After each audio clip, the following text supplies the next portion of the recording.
Hello, everyone. Today I'm looking at Humanity. Wow, I was really kind of shocked and taken aback by this game because what I thought I was getting myself into was like another kind of like Civilization-esque game, and that was not not at all what this game was about.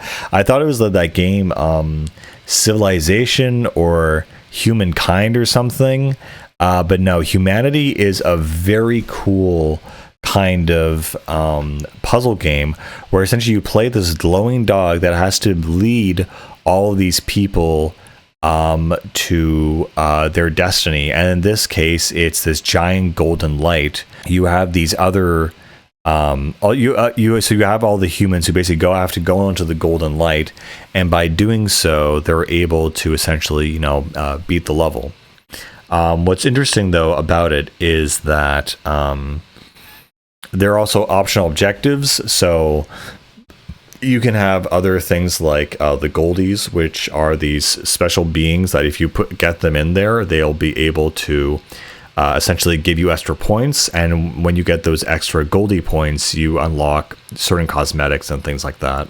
So again, when you start, it's really funny. You go around, everything is divided into blocks and different areas like that, and so as you progress through the game, you can basically put down arrows.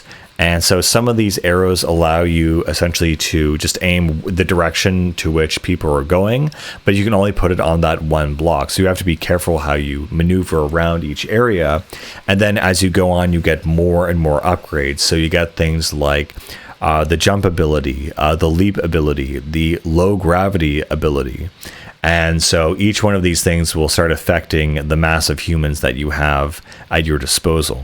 And so a lot of the times the humans just wander off the edge and they end up just, essentially, falling into the void and completely dying, which is pretty funny.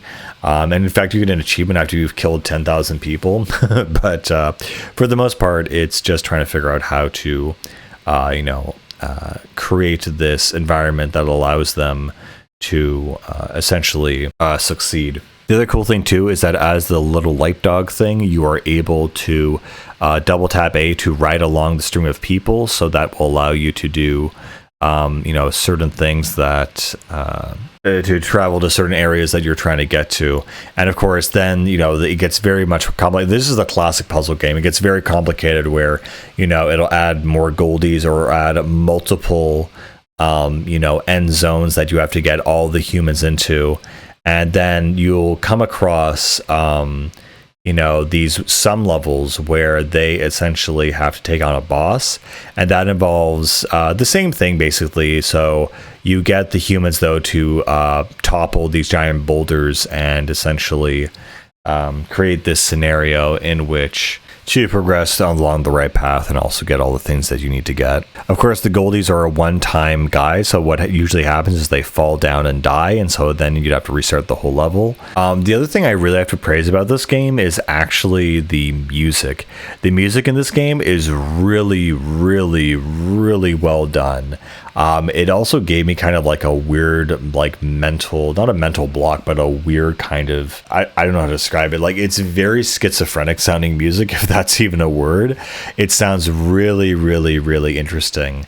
And I didn't get very far in this game because the puzzles got really, really difficult around the third kind of level. But they have this whole cool like hub world too, where everything's black and white and it'll change as you go to different areas of the map, and it has this giant AI consciousness that keeps evolving every time you beat one of its levels. It's a game I definitely like to beat and play all the way through, but I just am not smart enough to do some of these puzzles.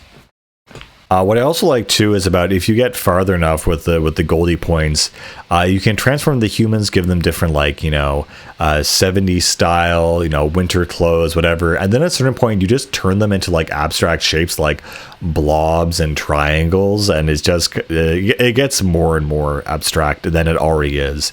And that's what I love about this game. It's super, super abstract. It's super weird. The music is really, really interesting.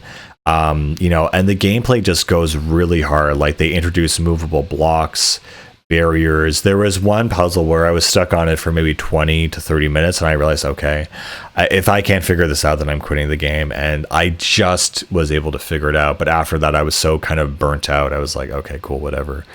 Again, though, I really love this game. It has a great attitude, a great vibe, and a very distinct style. And I think it's just in general like really, really cool. But yeah, that's pretty much all I got to say about this game for now. Really great experience. Really happy with how it essentially turned out. And yeah, I was just pleasantly surprised that this was a game I actually really enjoyed. It wasn't just another rehash of something else that was really stupid. So yeah, Humanity, really good game actually. Anyway, guys, with all that being said, I'll see you guys later. Bye bye.